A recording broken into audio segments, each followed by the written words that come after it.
The woman tied a rope around her ankles, then quickly grabbed a bottle of alcohol and stuffed her pajamas into it. Next, she smeared the alcohol on her thighs. She crawled toward the glass door, feigning pain, and then sat on the floor, shouting loudly for help. This scene was captured by a surveillance camera, and the woman used this method to fabricate the illusion that she had been abused by her ex-boyfriend. To perfect her plan, the woman devised a more twisted approach. She picked up a small knife from the table, opened the bottle of alcohol, and forcefully inserted it into her body, repeating this action for half an hour. When her ex-boyfriend returned home that evening, she quickly changed into sexy lingerie and provocatively teased him. The man, unaware, responded to her advances. As the two became intimate, the woman quickly pulled out a blade she had prepared earlier and slashed the man's throat, causing blood to spurt out. The woman smirked coldly as she began the next phase of her plan. It turned out she had deliberately set up her husband to be implicated in her ex-boyfriend's death. To frame her husband for murder, the woman prepared a series of details. She first splattered blood across the floor, wiped away traces, and staged a murder scene.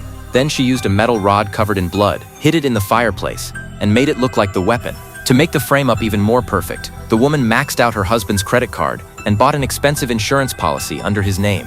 Amy and her husband Nick had just gotten married, but she discovered that Nick was having an affair, unwilling to work, and spending money recklessly. In order to frame him, Amy began researching the crime details, setting up the fake scene, and then vanished without a trace. When Nick returned home and saw the empty house with the coffee table overturned, he mistakenly thought his wife had been kidnapped, but the police found bloodstains on the kitchen cabinet, suspecting Nick as the murderer. Further blood tests revealed signs that blood had been washed from the floor, leading the police to doubt Nick's involvement. To protect himself, Nick decided to change his appearance, but Amy fell back in love with him, so Amy staged her ex-boyfriend's death. The next day, Amy appeared at the front door, covered in blood, collapsing into her husband's arms. Nick rushed her to the hospital, and the next day the police came to question Amy. Amy tearfully explained that her ex-boyfriend had broken into their home, tried to assault her, and was knocked unconscious in the struggle, bleeding heavily. Every word she said perfectly matched the police evidence, and she successfully disguised herself as the victim. In the end, Amy returned to Nick's side,